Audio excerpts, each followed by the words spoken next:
Agora sim. Olá, agora sim, agora sim. Bom dia, Rato. Bom dia aos nossos ouvintes. Bom dia a quem nos acompanha pelas redes sociais. É sempre um prazer estar aqui novamente na quinta-feira para falar com todos sobre as questões ambientais, sobre as questões aí que a gente tem visto falar bastante nos últimos tempos, mudanças climáticas e tudo mais que pode estar afetando a nossa vida, principalmente do pessoal do campo aí em relação às questões ambientais. Só para a gente ter uma explicação breve do que está acontecendo aí, essas cheias na nossa região aqui, de Porto Alegre para cá, Lagoa dos Patos, enfim. É uma explicação, como tu me desse essa explicação para mim, até achei muito interessante, só para a gente repassar, porque muita gente fala, e isso é notável, né, de que as chuvas que foram aqui registradas na semana passada, elas acabaram sendo muito poucas, né, em comparação às chuvas de setembro, que acabaram causando as destruições e cheias, principalmente afetando aquelas cidades de Mussum, cidade de Eldorado, Eldorado não, é Encantado e Lajeado, né? E agora, com aquela pouca chuva que nós tivemos, e tivemos depois restantes aí, alguns dias de sol, começou essa água a encher os rios e provocando estas destruições e alagamentos que nós estamos vendo. Ontem até essa chuva que deu, ela não foi tão acentuada assim, né? Não deveria mudar tanto. Para te ver que hoje nós estamos aí com esse dia bonito, que está amanhecendo com muito sol aqui na região e as águas continuam subindo. Só para o pessoal ter uma ideia. Como é que funciona isso aí? Choveu bem pouco. E por que está levantando, aumentando os níveis do Rio Guaíba e os níveis aí da Lagoa dos Patos? Bom, Rato, ali em específico, naquela região, mas isso vale para outras regiões, vale aqui para a questão do nosso rio Camaquã também, nós temos que pensar que nós temos o deslocamento dessas águas em direção a um único ponto. Nesse caso, a Lagoa dos Patos. Então, ali nós temos um estuário, nós temos vários rios que deslocam as suas águas para aquela região e, em função de toda a água que veio nos últimos meses, nós temos uma sobrecarga do sistema. Então, nós estamos com um nível ali já acima do que seria previsto para essa época. Isso, junto com o fato de que a Laguna dos Patos, ela já está acima do nível ideal para escoamento dessas águas, nós temos um represamento. Isso faz com que áreas mais baixas do entorno daquele local ali, daquele estuário, então nós temos ali as ilhas ali do entorno, as partes mais baixas estão passando por um evento que é o quê? Essas águas que estão descendo, estão ficando represadas, não estão sendo escoadas e fazem com que o nível do Guaíba e ali toda aquela parte do entorno se eleve. Esse nível das águas se elevando faz com que, então, aqueles moradores que estão na parte mais baixa sofram mais.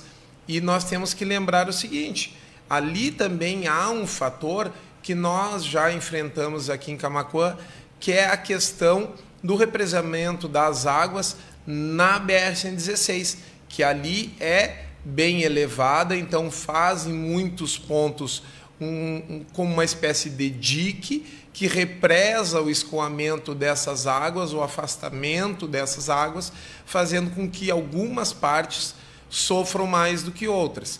Acontece o mesmo, por exemplo, aqui na Ilha Santo Antônio, aqui em Camaquã, que nós temos, então, muitas vezes, vários dias após a chuva, a água vem escoando pelo rio Camaquã, ao chegar, então, na Laguna dos Patos, ela tem esse represamento natural e, em função disso, acaba elevando o nível da calha do rio naquele entorno e faz com que haja um alagamento, que é o que tem acontecido nos últimos meses ali naquela região, fazendo com que todos que ali estão acabam sofrendo as consequências muitas vezes de chuvas de dias até semanas atrás, porque essa água vem descendo toda essa calha desse rio e acaba se acomodando toda naquele ponto ali onde há um represamento natural pela laguna.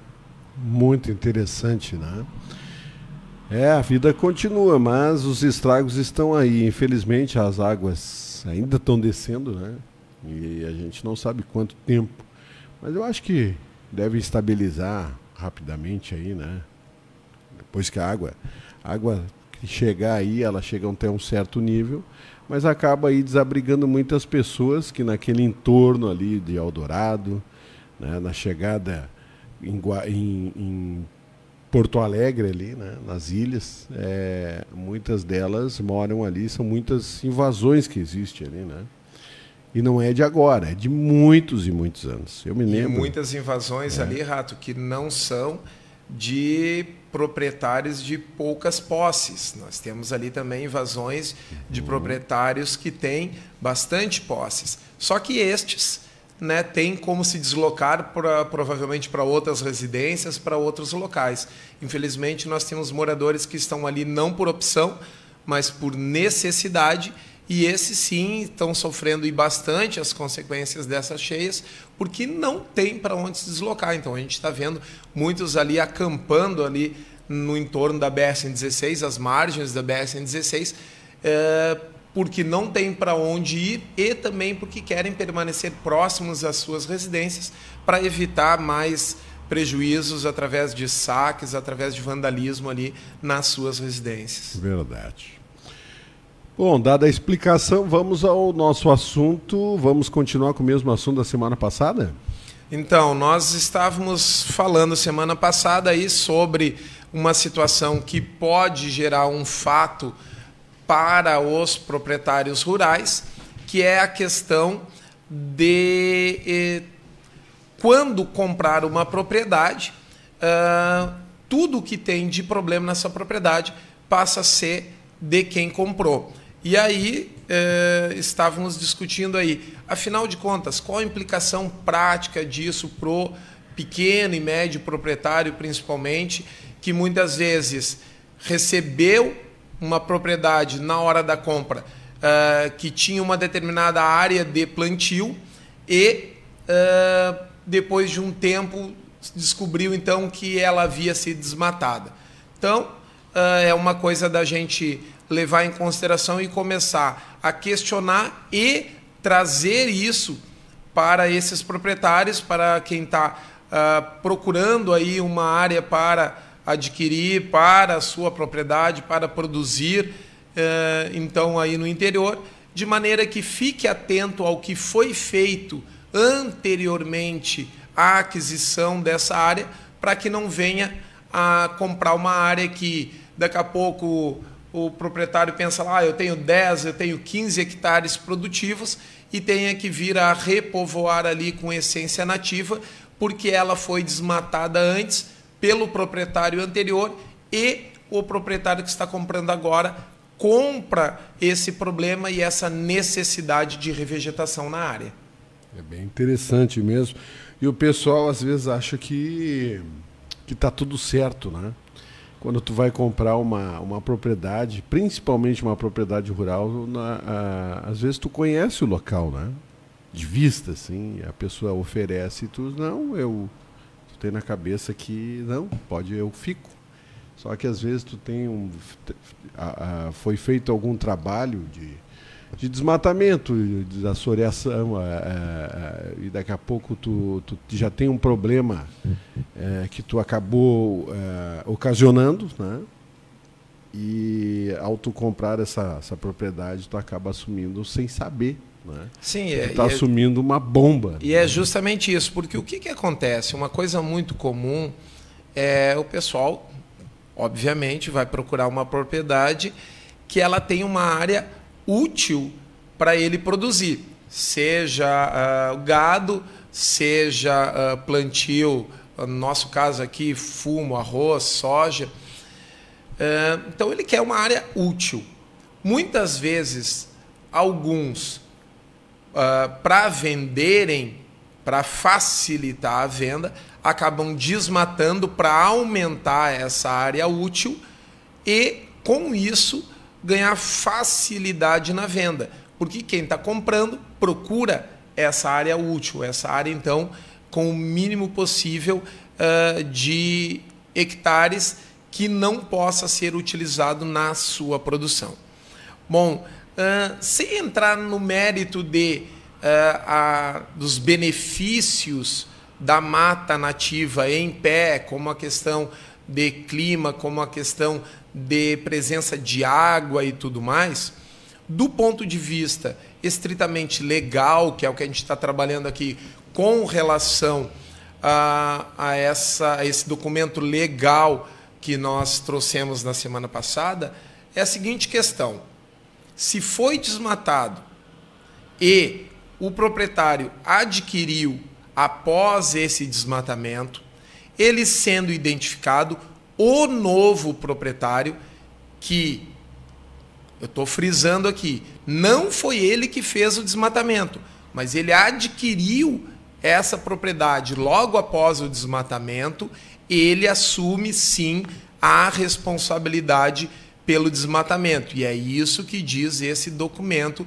do Tribunal de Justiça. E aí nós temos que pensar o seguinte: como assim eu assumo a responsabilidade? É isso. O problema está no bem. Então é o direito do bem, ou seja, daquela propriedade.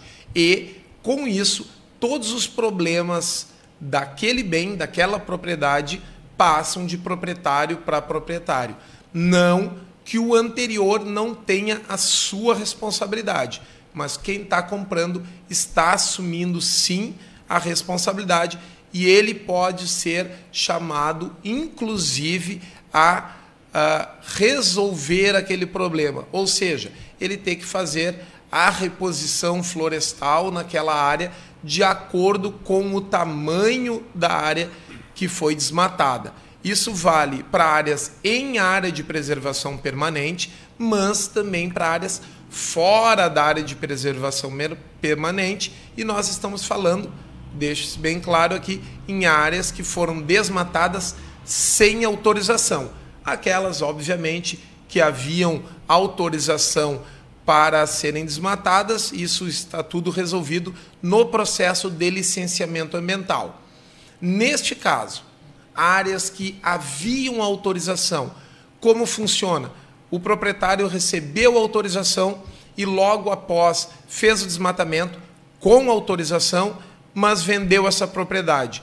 Se havia na licença uma obrigação de plantio naquela área, o proprietário que adquire também a responsabilidade do plantio e do cuidado daquelas mudas que foram estipuladas pela licença ambiental. Então, nossa dica para quem está adquirindo uma área rural, procure saber qual o histórico dessa área rural, se ela diminuiu a área de vegetação, se ela tem alguma redução de mato ali dentro. Procure saber se tinha ou não tinha autorização, se teve ou não teve autorização e como que anda o processo de recuperação estabelecido pela licença, no caso, quando tinha licença ambiental.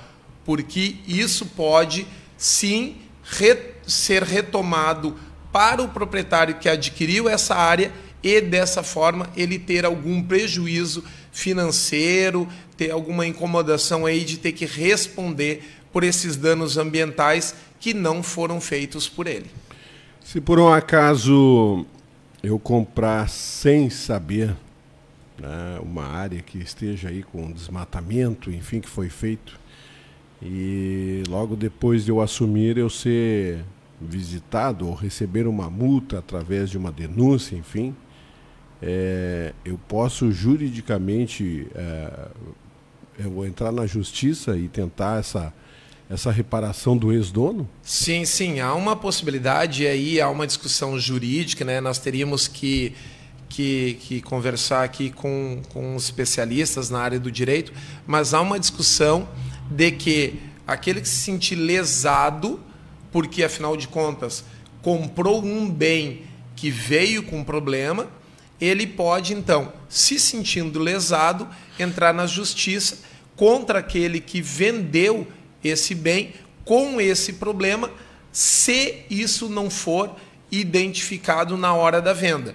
O problema está sendo que muitas vezes isso está sendo identificado na hora da venda, se apresentam os documentos, claro, sem detalhamento dos pormenores disso e dos problemas futuros disso, e quem adquire acaba adquirindo com problema, e embora na documentação exista esses fatos, a pessoa não sabe das consequências.